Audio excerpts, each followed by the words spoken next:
My daughter put me in a nursing home without my permission, and her husband smiled. They decided to get rid of me so they could take my house and car, thinking I was a helpless old man. But I had a shocking surprise in store for them. Wait for the consequences. Before we continue, please subscribe to the channel and let us know where you're listening in the comments. Dad, Mike and I have been thinking, it's time for you to move somewhere special where professionals can take care of you. The words hit me like a sledgehammer to the chest. Sarah sat at my kitchen table, her hands folded around gift bags she'd brought for Valentine's Day.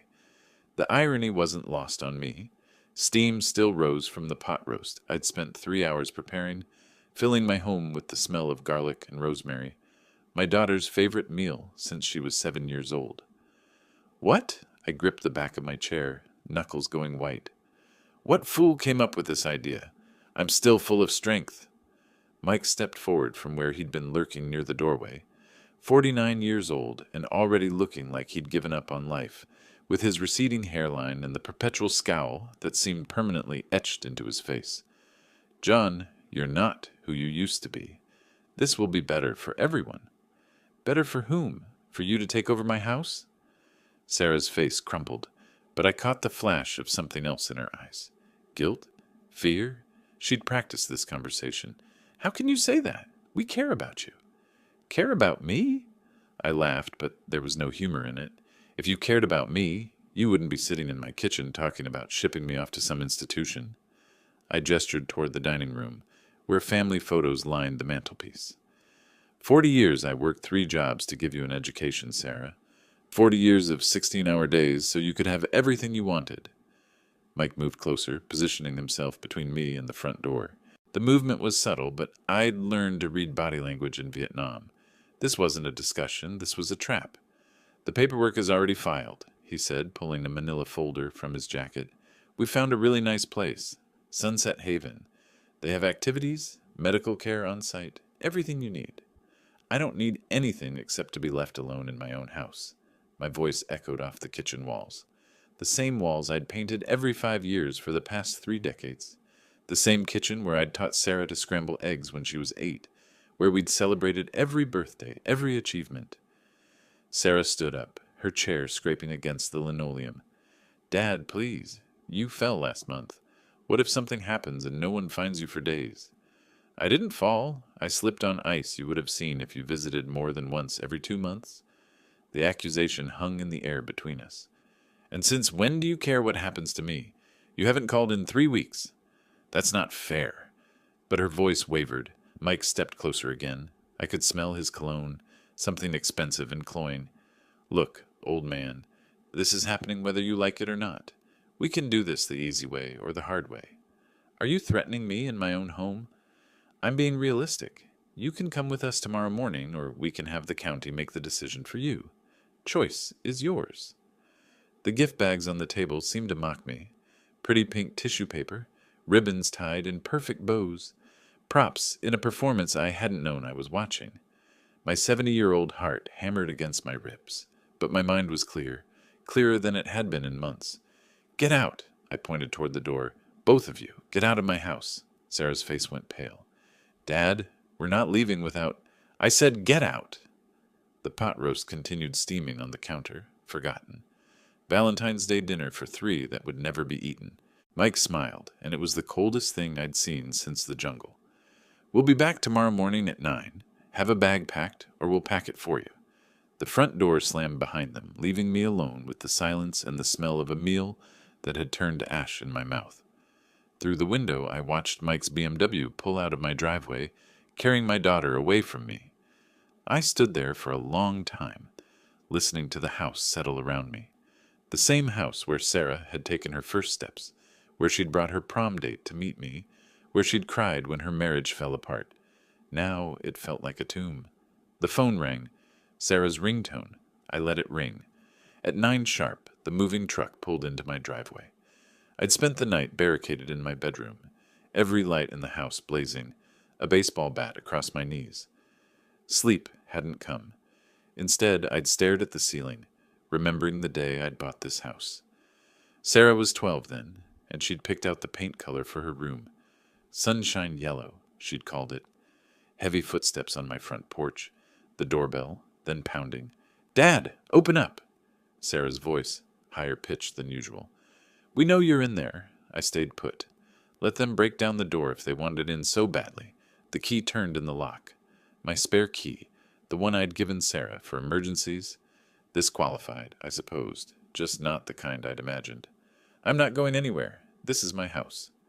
Mike appeared in my bedroom doorway, two large men behind him, movers from the look of their matching uniforms, professional muscle. "Don't make this difficult, old man.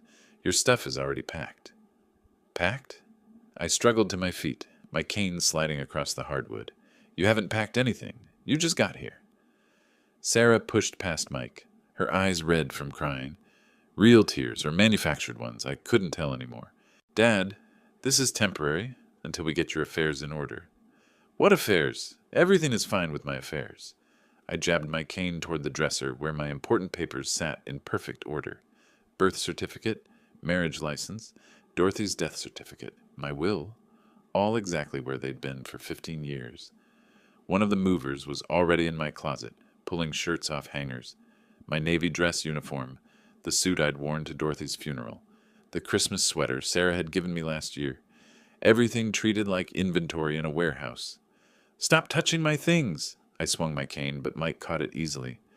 "Bob, Jim, get his stuff loaded. We're on a schedule." The efficiency was terrifying. These men had done this before. They moved through my house like a SWAT team, boxing up 40 years of memories in less than an hour. My tools went into unmarked boxes. The photo of Dorothy and me on our wedding day disappeared into bubble wrap.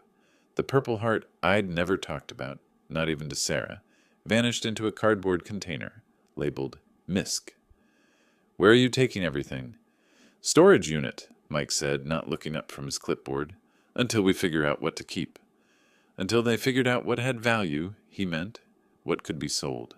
The car ride was a nightmare of suburban streets I'd driven for decades, now seen through the window of Mike's BMW, like a tourist in my own life. Sarah sat in the passenger seat, occasionally glancing back at me with what might have been regret. Mike drove in silence, NPR playing softly on the radio. At a red light, I tried the door handle. Locked. "Child safety locks," Mike said, catching my eye in the rearview mirror. Amazing what they think of these days. Sunset Haven looked exactly like what it was. A warehouse for the unwanted elderly. Red brick facade, manicured lawn, and a sign advertising compassionate care for your loved ones. The parking lot was full of sedans driven by middle-aged children, making the same choice Sarah had made. Eric Palmer met us at the front desk with a smile that never reached his eyes. 30-something, perfectly pressed polo shirt, clipboard in hand. "Mr. Connor, we've been expecting you. I'm Eric, and I'll be helping you get settled today." "I don't want to get settled. I want to go home." "I understand this is a big transition, but you're going to love it here. We have bingo on Wednesdays, movie nights on Fridays, and the best medical staff in the county." Sarah finally looked at me directly. "Dad, we'll visit. This isn't goodbye." But we both knew it was. Room 247 had beige walls, a narrow bed, and a window that looked out onto the parking lot, where Mike's BMW had disappeared an hour ago. My belongings looked foreign here, like artifacts from someone else's life. The photo of Dorothy in her nurse's uniform sat on the plastic nightstand, smiling at a room she'd never seen. My toolbox, the one I'd carried to 3 different jobs for 30 years, sat uselessly in the corner next to a walker I didn't need. "Mr. Connor, dinner is at 6 p.m. in the dining hall. The rules here are simple." Eric Palmer stood in my doorway, still wearing that practice smile. "Medication distribution is at 8 a.m. and 8 p.m. Visiting hours end at 9. Any questions?" "When can I leave?" "Well, that would be up to your family and our medical staff to determine." He checked his watch. "I'll let you get settled. Welcome to Sunset Haven." The door closed with a soft click, leaving me alone with the institutional smell of disinfectant and the distant sound of television game shows echoing from the common areas. I sat on the edge of the bed and picked up the photo of Dorothy. She'd been 43 when it was taken, just 4 years younger than Sarah was now. Beautiful, proud, wearing the uniform she'd worked so hard to earn. We'd been married 22 years when the cancer took her, And not once in all that time had she looked at me the way Sarah had looked at me today, with calculation, with inconvenience, with the cold assessment of someone deciding whether something was worth keeping. 40 years I worked 3 jobs to give her an education. The memory hit me like a physical blow. Sarah, at 18, accepted to Northwestern but worried about the cost.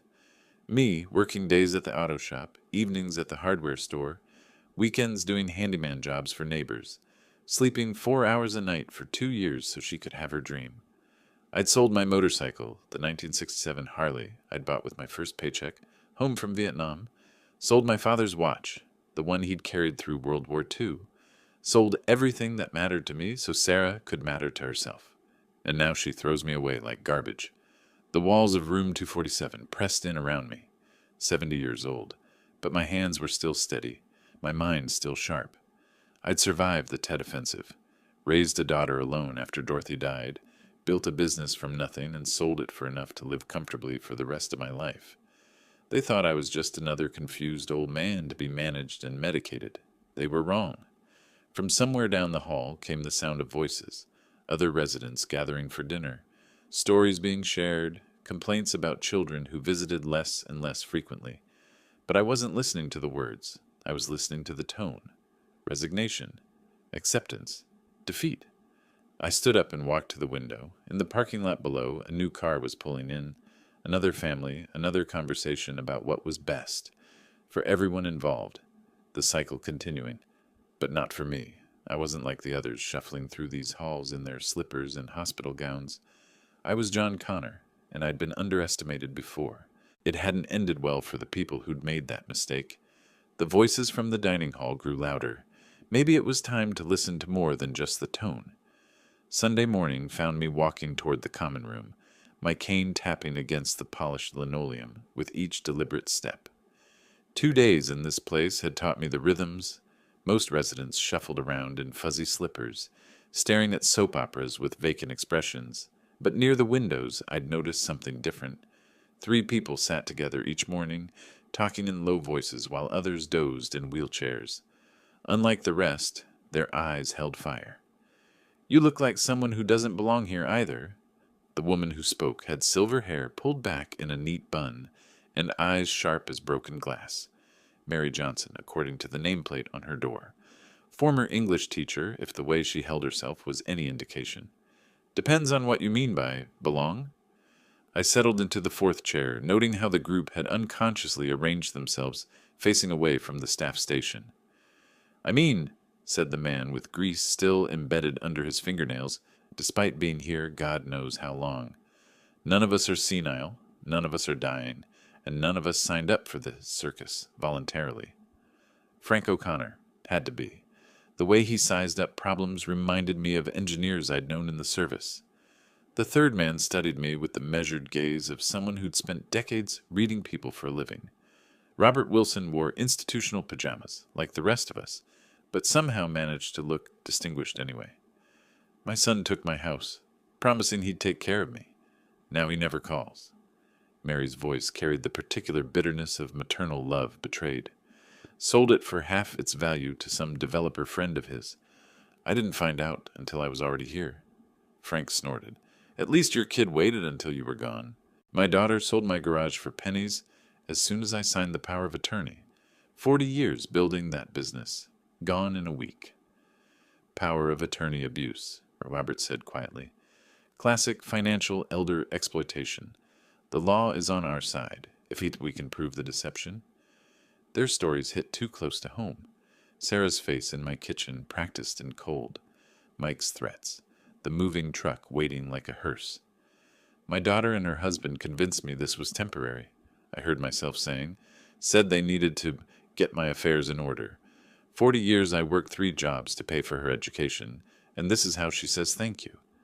Mary reached over and patted my hand. Her fingers were bird-thin, but surprisingly strong. "How long have you been here?" 2 days. "You?" 3 weeks. She pulled out a package of cookies from her sweater pocket. Care package from my neighbor. The only person who still remembers I exist. Frank accepted a cookie with a grunt. 2 months for me. Robert's been here longest. 6 weeks. Robert's lawyer mind was clearly working. long enough to understand the patterns.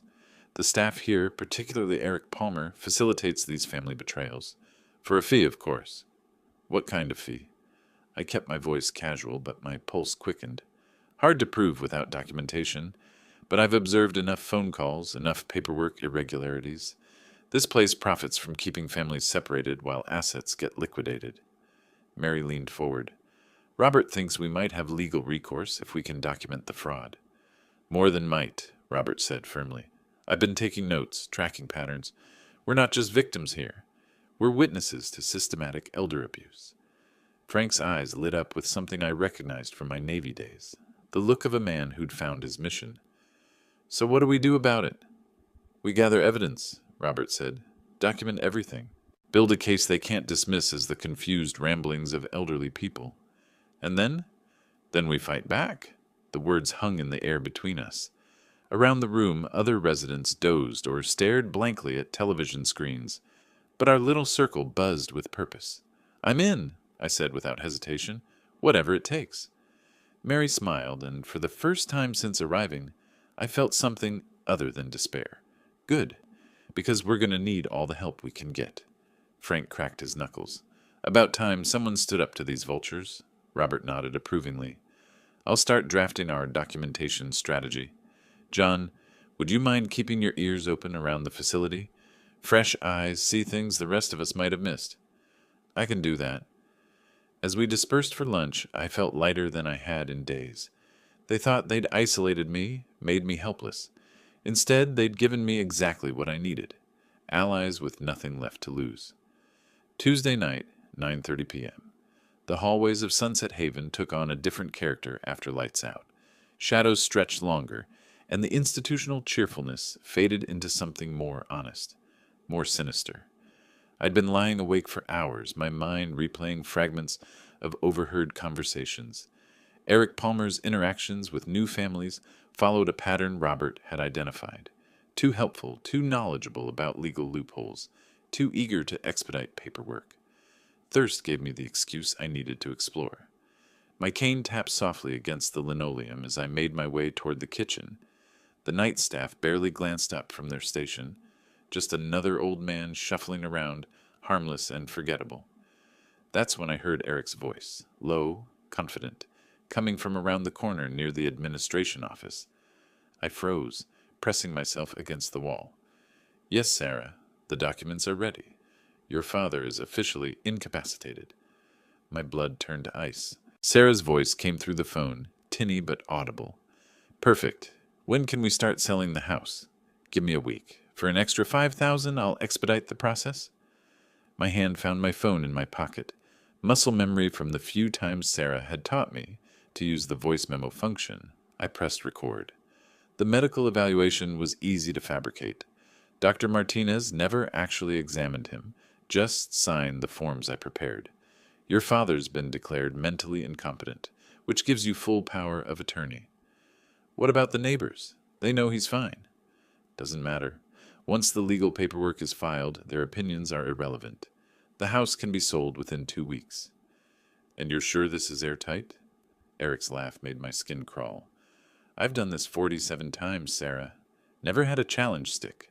Old people don't fight back, and their friends are usually dead or in facilities themselves. Mike's going to be so relieved. We owe more than the house is worth, but this should cover everything and give us a fresh start. Just remember our agreement. 15% of the sale price plus the expedite fee. Of course, you've been worth every penny. The call ended. I stood frozen in the shadows, my phone still recording the silence that followed. 47 times. They'd done this to 47 families. Eric's footsteps moved away toward the staff station. I waited another minute before retreating to my room, my mind reeling. Back in room 247, I sat on my bed and replayed the recording. Clear as day. Sarah's voice acknowledging the fraud. Eric admitting to document falsification. A doctor's signature obtained without examination. 40 years I'd worked to give Sarah everything she wanted, and this was how she repaid me. Not just betrayal, but criminal conspiracy. My hands shook, but not from age or fear, from fury. They thought John Connor was helpless, an inconvenient old man to be managed and discarded. Time to show them exactly how wrong they were. The recording would change everything. Robert would know what to do with it, how to turn their confidence into their downfall. Sarah had always been too smart for her own good, but she'd made one crucial mistake. She'd underestimated her old man. Wednesday morning, 9 a.m. sharp, I knocked on Robert's door with the urgency of a man carrying dynamite. "John, what's wrong?" "Close the door. Get Mary and Frank, now." Robert's lawyer instincts kicked in immediately. Within 5 minutes, our little conspiracy was assembled in his room, voices lowered, door firmly closed. "I've got them." I held up my phone. "Everything. Sarah, Eric, the whole operation." Mary gasped. Frank leaned forward. Robert's eyes sharpened with professional interest. "Play it," he said simply. The recording filled the small room. Sarah's voice cold and calculating. Eric's casual admission of fraud. The number that made us all flinch. 47 victims. When it finished, silence stretched between us like a held breath. "Sweet mother of pearl," Frank whispered. "They're running a whole operation." Mary's face had gone pale. "That poor doctor. They're using his signature without his knowledge." Robert was already thinking 3 steps ahead. "John, this is substantial evidence of conspiracy to commit fraud. How clear is the audio quality?" "Clear enough. I was maybe 10 feet away." "Good. This recording, combined with documentation of the pattern across multiple residents, gives us grounds for both criminal charges and civil action." Robert began pacing the small space. "Can you check if my property still legally belongs to me?" "Of course. As long as you're alive and haven't signed transfer papers, everything is still yours. The power of attorney documents Eric fabricated have no legal standing." Frank's hands clenched into fists. "So they're trying to steal what doesn't belong to them?" "Exactly. And now we have proof." Robert turned to Mary. "We can't let them do this to you." "Or to anyone else?" she added firmly. 47 families, Robert. How many more are they planning?" "Not one more if I can help it." Robert's professional demeanor had taken over completely. "Here's what we need to do. John, you've provided the smoking gun, but we need supporting documentation, medical records, financial papers, anything that shows the pattern." "What about the other residents?" I asked. "Some of them might be part of this same scheme." "Carefully approach the ones who seem alert, but maintain operational security. If Eric suspects we're onto him, he'll destroy evidence and accelerate the timeline." Frank cracked his knuckles. "What about going to the police?" "We will, but we need enough evidence that they can't dismiss us as confused elderly people. The recording is crucial, but corroborating evidence will make the case bulletproof." Mary pulled out a small notebook. "I've been keeping track of which families visit and which don't. The pattern is disturbing." "Perfect. Document everything." Robert sat on his bed, suddenly looking every inch the lawyer he'd been for 50 years. "John, can you continue monitoring Eric's activities? Mary, keep tracking family patterns. Frank, see if you can identify any maintenance issues that might help us access restricted areas." "What's our timeline?" I asked. They gave themselves a week before starting the house sale.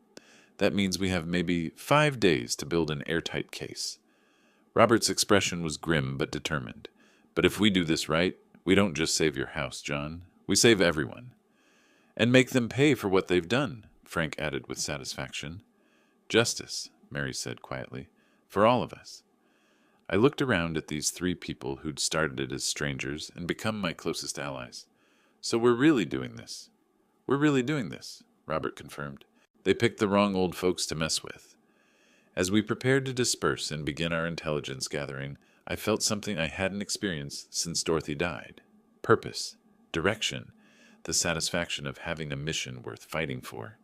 Sarah thought she was so clever, planning my destruction from the shadows. Time to drag everything into the light. Friday afternoon, 3 p.m.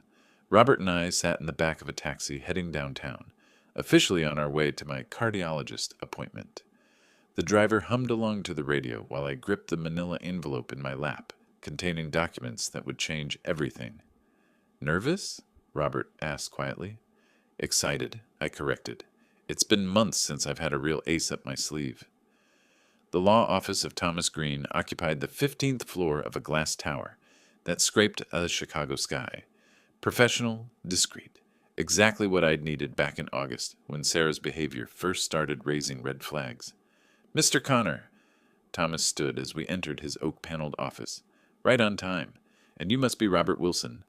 The colleague I mentioned, I confirmed. Robert's been helping me understand the legal implications. Thomas retrieved a thick envelope from his safe, breaking the seal with practiced efficiency. Your will from August last year is completely valid. Every page properly witnessed and notarized. Robert leaned forward, professional curiosity evident. May I examine the documentation? Of course. Thomas spread the papers across his mahogany desk. As you can see, Mr. Connor has left his entire estate to the Veterans Administration Medical Center. No family inheritance whatsoever. Excellent. So my daughter won't get anything? The satisfaction in my voice was unmistakable. Robert's eyebrows shot up. John, you never mentioned. I had my suspicions about Mike even then, I explained. The way he looked at my house, asked questions about property values. So I took precautions. Thomas nodded approvingly. Very wise. The will specifically excludes Sarah Connor Thornton from any inheritance, citing irreconcilable differences and financial irresponsibility. But we must wait until they commit illegal acts, Robert said slowly, his lawyer mind processing the implications. If you reveal this too early, they might abandon the fraud. Exactly my thinking. I studied the legal documents spread before us. Let them dig their own grave first. The beauty is, Thomas added, once they falsify documents claiming mental incompetence, the will becomes even more powerful evidence of your sound mind and deliberate intent. Robert was already strategizing. Combined with the recorded evidence, this creates an airtight case. They're not just committing fraud. They're doing it for property they'll never legally inherit. How long do we wait? I asked. Until they've committed to the sale, Robert advised. Let them sign contracts, accept deposits, maybe even schedule closing. Then we spring the trap. Thomas secured the documents back in his safe. I'll keep everything ready for immediate filing when you give the word. The taxi ride back to Sunset Haven felt different, lighter somehow. Robert stared out the window, clearly amazed by the day's revelations. You've been planning this for months, he said finally, since the first time Mike suggested I needed professional care. Something in his eyes told me he wasn't thinking about my welfare. And Sarah, my jaw tightened. Sarah made her choice when she chose him over me. Back at the facility, we maintained our cover story perfectly. Eric Palmer even asked about my test results with feigned concern. Everything looks good, I told him with a straight face. Doctor says I'm in better shape than men half my age. That's wonderful news, Mr. Connor. If only he knew how wonderful it truly was. Later that evening, as Robert and I sat in the common room, I felt the weight of 40 years lifting from my shoulders. Sarah thought she was so smart, manipulating a helpless old man. Tomorrow we'd discover just how wrong she was. Monday afternoon found Frank hunched over the facility's computer during the designated recreation hour, his engineer's methodical mind working through real estate websites with surgical precision. John, you need to see this. His voice carried barely contained excitement. I approached casually, aware that other residents occasionally glanced our way. Just two old men looking at pictures on the internet. What did you find? Frank's calloused finger pointed at the screen. Your house is already listed for sale at $380,000. The Zillow listing stared back at me in full color. My front porch, the garden Dorothy had planted, the driveway where I'd taught Sarah to parallel park. All reduced to marketing copy and square footage. They work fast, the scoundrels. Look at this part. Frank scrolled down to the seller information. Says the property is being sold by Sarah Connor Thornton due to family relocation. My hands clenched involuntarily. Family relocation, as if I'd willingly agreed to abandon everything I'd built. Robert appeared at my shoulder, drawn by our hushed conversation. This is exactly what we need. Evidence of crime. Frank, can you print this? Already on it. The printer whirred to life, producing hard copies of the listing, photos, and contact information. Real estate agent is Jennifer Walsh from Midwest Properties. Posted 3 days ago. Robert studied the documentation with professional interest. Perfect timing. This proves they're actively marketing stolen property, while you're still legally competent and residing elsewhere under duress. What about the price? I asked. Frank pulled up comparable sales. Market value should be closer to 420. They're pricing it to move fast. Desperate people make desperate choices, Robert observed, and desperate choices create evidence. Mary joined our little huddle, ostensibly interested in whatever we were viewing. Any word on when they plan to close? According to this, Frank scrolled through the listing details, they're accepting offers immediately. Says motivated seller, quick closing preferred. Motivated by debt, I muttered. Robert, how does this affect our timeline? We need to act before they accept an offer. Once money changes hands, even fraudulent money, the legal situation becomes more complicated. Frank saved screenshots methodically, his engineering background showing in the organized file structure he created. I'm documenting everything, timestamps, listing agent, price history, photo metadata. Good man, I clapped him on the shoulder. What else can you find about the agent? Jennifer Walsh has been in business for 12 years, mostly suburban residential. Clean record, good reviews. Frank paused. Probably has no idea she's marketing stolen property. She will soon enough, Robert said grimly. As Frank continued his digital investigation, I felt a familiar sensation from my Navy days. The moment when reconnaissance confirmed enemy positions, when all the intelligence gathering crystallized into actionable intelligence. Sarah and Mike thought they were operating in darkness, their fraud invisible to their elderly victim. Time to turn on the lights. Frank, see if you can find any documentation about showings or open houses. Already looking. According to the agent's calendar, first showing is scheduled for Thursday. This Thursday? Robert's eyebrows shot up. 3 days from now. Looks like they're really pushing for a quick sale. Perfect. That gave us exactly the timeline we needed to spring our trap. I studied the listing one more time, memorizing every detail of how they'd packaged my life for sale. The house where I'd raised Sarah, where Dorothy and I had dreamed of growing old together, reduced to bullet points about updated kitchen appliances and proximity to shopping. But they'd made one crucial error in their eagerness to profit from my misery. They'd given us everything we needed to destroy them. Thursday afternoon, the common room buzzed with its usual collection of dozing residents and muted television programs, when Sarah and Mike walked in carrying a briefcase that might as well have been labeled Final Betrayal.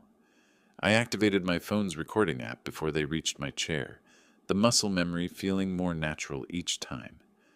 Dad! Sarah's voice carried that particular false brightness she'd perfected over the years. You look so much better. The staff here is really taking good care of you. Hello, Sarah. I let my voice sound tired, defeated, the performance of a man who'd accepted his fate. Mike cut straight to business, pulling papers from his briefcase with efficiency that bordered on eagerness. John, just sign here. We're selling the house and buying you a better room. A better room? Private bathroom, bigger window, maybe even cable television. Sarah's lies flowed effortlessly. But we need to finalize the sale first. Dad, we need the money now. Mike has important business deals. Perfect. I leaned forward as if struggling to read the documents. What happens to the money from the sale? Don't worry about that. We'll take care of everything. Mike's impatience bled through his attempt at reassurance. But where will I live when I get better? Sarah and Mike exchanged a glance that told me everything about their long-term plans for my welfare. Dad, you're not getting better. The doctors here have explained your condition. This is your home now. Forever? We've talked to Eric Palmer. He says you're very happy here, making friends, participating in activities. Each lie felt like a physical blow, but I maintained my defeated posture while my phone captured every word. I suppose, if you think it's best. I reached for the pen with trembling fingers that weren't entirely theatrical. How much money will the house bring? Mike's eyes lit up. $380. Good price for a quick sale. And that money goes into a special account for your care, Sarah said smoothly. Though honestly, Dad, with your medical expenses and the cost of this place, it won't last forever. What medical expenses? I feel fine. The doctors say you have early dementia. You just don't remember being sick. I let my face crumple with confusion and fear. I don't remember being sick? That's part of the disease, Dad. But we're handling everything. You just need to sign here, and we'll take care of the rest. Mike has so many opportunities right now. Sarah continued. Real estate investments that could really help secure your future. What kind of investments? Mike leaned back, confidence radiating from every pore. Commercial properties, Dad. Buildings that generate rental income. Your house money becomes seed capital for deals that'll pay your medical bills for years. But what if I get better? You won't. The coldness in Sarah's voice would have frozen a younger man. The doctors have been very clear about your prognosis. I held the pen above the signature line, letting them think victory was within reach. I just want to understand. Once I sign this, what happens to my house? New family moves in, probably fixes it up nice, Mike said dismissively. Honestly, John, the place needed work anyway. This way you don't have to worry about maintenance, property taxes, any of that stuff. And I'll have a nice room here? The nicest room money can buy, Sarah promised. And you'll visit me? Silence stretched between us. Finally, Sarah managed, Of course, Dad, when we can. I set the pen down and looked at my daughter, really looked at her. 40 years of sacrifice, love, and hope stared back at me through eyes that had turned calculating and cold. I need a minute to think about this. Dad, there's nothing to think about. Just sign the papers. It's a lot to process, my whole life. Mike's patience finally snapped. Look, old man, this is happening whether you like it or not. We can do it the easy way or the hard way. Sarah shot him a warning look, but damage was done. The mask had slipped, and my phone had captured every threatening word. Let me just read through this one more time, I said, maintaining my confused act while buying precious seconds for evidence. They waited, predators circling wounded prey, unaware that the prey had teeth of his own and was about to use them. Friday morning, 10 a.m. The Cook County Courthouse rose before us, like a granite monument to justice, its columns stretching toward a Chicago sky that seemed clearer than it had in weeks. Robert adjusted his tie, the first real tie he'd worn since being imprisoned at Sunset Haven. Ready for this, John? I've been ready since August. I patted the briefcase containing 2 weeks' worth of evidence. Phone recordings, fraudulent real estate listings, falsified medical documents, and one devastating surprise that would shatter my daughter's world. The courthouse security line moved slowly. Metal detectors, ID checks, the bureaucratic rhythm of law enforcement, but every step felt like walking toward vindication. Next case, Connor versus Connor, the clerk announced when we reached the filing window.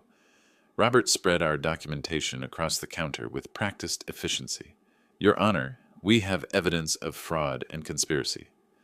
Judge Margaret Davis examined the initial papers, her reading glasses perched on her nose like a judicial crown.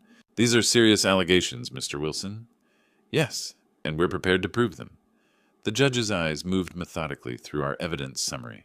Phone recordings between facility staff and family members discussing document falsification. Real estate listings for property owned by plaintiffs still residing elsewhere. Medical declarations signed without examination. Emergency hearing granted, she announced finally. Given the ongoing nature of property theft, I'm scheduling this for Thursday, March 6th. All parties will be notified. Thank you, Your Honor. As we walked from the courthouse, Robert's professional satisfaction was evident. John, in 50 years of practice, I've rarely seen evidence this comprehensive. 47 families, Robert. 47. Not anymore. The taxi ride back to Sunset Haven felt different. No longer were we returning to prison, but to a temporary base of operations. Eric Palmer greeted us at the front desk with his usual false concern. Mr. Connor, how was your doctor's appointment? Excellent news, I replied truthfully. Everything's exactly as it should be. Wonderful to hear. If only he knew how wonderful it truly was. That evening our little group gathered in the common room for what we all knew would be our final strategy session. Mary had brought cookies from her care package. Frank had printed additional documentation from his internet research. Robert organized everything with legal precision. Thursday morning, Robert began, Sarah and Mike will discover they've been playing chess with a grandmaster. What about Eric? Mary asked. Eric will cooperate, I said with certainty. When he realizes he's facing felony charges, he'll tell us everything about their operation. Frank cracked his knuckles with satisfaction. About time these vultures faced consequences. And the will? Robert asked quietly. I smiled, thinking of Sarah's expression when she learned about her complete disinheritance. The will is our ace in the hole. Let them commit to fraud first, then reveal that every crime was committed for property they'll never inherit. Poetic justice, Mary observed. Dorothy would have appreciated the irony, I agreed. Sarah always was too clever for her own good. Thursday changes everything, Robert confirmed. For everyone. As we dispersed to our rooms, I felt the weight of 2 weeks lifting from my shoulders. Tomorrow, we'd face my daughter in court. She'd arrive expecting to defend a minor family disagreement.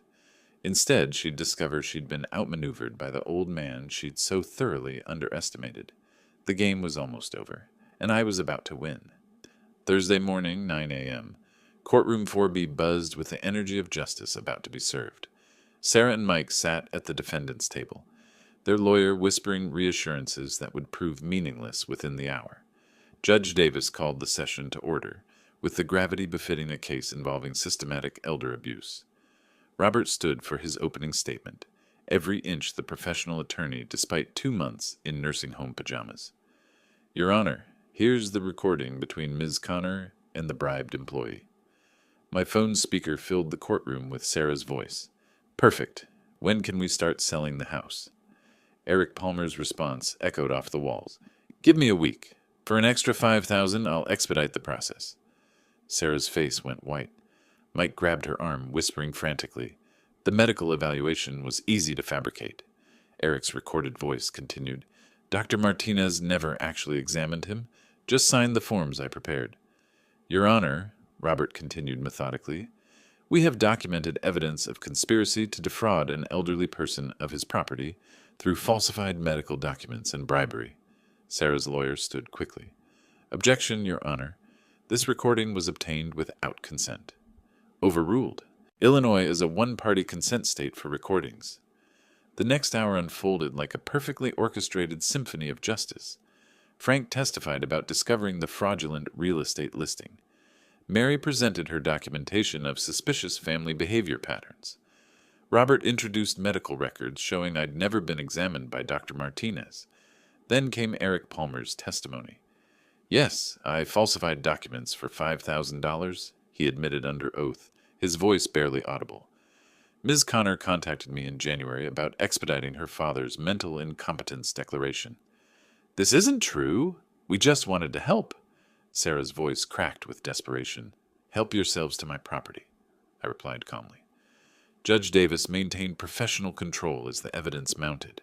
Recorded phone conversations detailing criminal conspiracy, fraudulent medical documents, real estate listings for stolen property, the systematic nature of elder abuse across 47 families. Sarah's emotional breakdown began during my testimony. 40 years I worked 3 jobs to give her everything she wanted, I told the court, and this is how she repaid me. Not just betrayal, but criminal conspiracy. Dad, please, Sarah sobbed. We owe so much money. Mike's business failed and we're about to lose everything. So you decided to steal mine? Mike finally exploded. You selfish old man. You're going to die soon anyway. Why shouldn't we benefit from your property? That's enough. Judge Davis's gavel echoed like a gunshot. But I wasn't finished. The moment had arrived for my ultimate surprise. Your Honor, I'd like to present one final piece of evidence. Thomas Green approached the bench with my will, properly authenticated and sealed. This document, dated August 15, 2024, represents Mr. Connor's last will and testament. Sarah looked up from her tears, confused. The will leaves Mr. Connor's entire estate to the Veterans Administration Medical Center. Sarah Connor Thornton is specifically excluded from any inheritance. The silence that followed was deafening. Sarah's mouth opened and closed like a fish drowning in air. What? That's impossible. Every crime you committed, I said quietly, was for property you would never inherit anyway. Mike's face turned purple with rage. You vindictive old bastard. Order in the court. Judge Davis reviewed the will documentation with the thoroughness of someone who'd spent decades weighing evidence. This court finds sufficient evidence of conspiracy to commit fraud, elder abuse, and document falsification. Guilty verdicts for all defendants. The gavel fell with the finality of thunder. Bailiff, arrest warrants for Sarah Connor Thornton and Michael Thornton. As the handcuffs clicked around my daughter's wrists, I felt something I hadn't experienced in months. Peace. The police officers led Sarah and Mike away in handcuffs. Their fraud scheme collapsed into criminal charges and certain imprisonment. Sarah's sobs echoed through the courthouse halls as reality crashed over her like a tsunami of consequence. "Justice has prevailed, friends," I announced to Mary, Frank, and Robert as we watched the squad car pull away. "John, you proved that age isn't the end," Mary said, her eyes bright with tears of satisfaction. "It's just the beginning of wisdom." The ride back to Sunset Haven felt like a victory parade. Eric Palmer had already been terminated and arrested, his criminal enterprise exposed to federal investigators.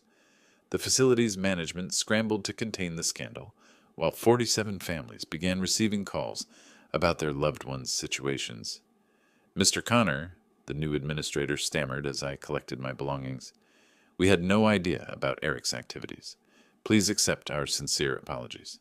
"Your apologies are noted," I replied coolly, and rejected. Loading my car felt like emerging from a cave into sunlight. Every personal item rescued from institutional storage represented reclaimed dignity. My toolbox, Dorothy's photographs, the Purple Heart I'd never discussed, all returning home where they belonged. Mary, Frank, and Robert stood beside my packed car, 4 people who'd found family in the most unlikely circumstances. "Thursday dinner's at my house," I announced, "starting this week. Dorothy always said a good meal shared with friends was the closest thing to heaven on earth." "We'll bring dessert," Mary promised. "And wine," Frank added with a grin. "And conversation," Robert concluded. "Lots of conversation." The drive home took me through neighborhoods I'd known for decades, streets where I'd watched Sarah grow up, corners where Dorothy and I had walked hand in hand. But instead of nostalgia, I felt anticipation. My house welcomed me back like an old friend. The kitchen where Sarah had betrayed me now seemed brighter, ready for new memories. The dining room where we'd shared so many family meals would host my chosen family, people who'd stood beside me when blood relations failed. Thursday evening arrived with the smell of pot roast and the sound of laughter. Mary brought her famous apple pie. Frank contributed a bottle of wine he'd been saving for something special. Robert arrived with legal updates about Sarah and Mike's plea negotiations. 18 months minimum, he reported over dinner. Eric's cooperation bought him a lighter sentence, but your daughter and her husband are facing the full weight of federal fraud charges. And the other families? 47 cases being reviewed, class action lawsuit proceeding. This scandal's going to reshape elder care regulations nationwide. We ate and talked and laughed until almost midnight. 4 people who'd found something precious in the ruins of family betrayal. Not blood relations, but something stronger. Chosen family forged in crisis and tempered by justice. Later, after my friends had gone home, I sat in my recliner looking at Dorothy's photograph. The woman who'd loved me for 22 years smiled back from the mantelpiece, surrounded by pictures of a daughter who'd chosen greed over love. "She made her choice, sweetheart," I whispered to the photo, "and I made mine." Outside, snow fell softly on the garden Dorothy had planted, covering the earth with clean white possibilities. Spring would come soon, bringing new growth, new beginnings, new chances for the family I'd chosen over the one that had chosen to betray me. Sarah had thrown away 40 years of love for money she would never receive. I'd gained something infinitely more valuable, the knowledge that real family isn't determined by blood, but by who stands beside you when everything falls apart. The old man they'd tried to discard had not only survived, he'd triumphed, and the best was yet to come. If you liked this story, please like this video, subscribe to the channel, and share your impressions of this story in the comments. To listen to the next story, click on the box on the left. Thank you for watching.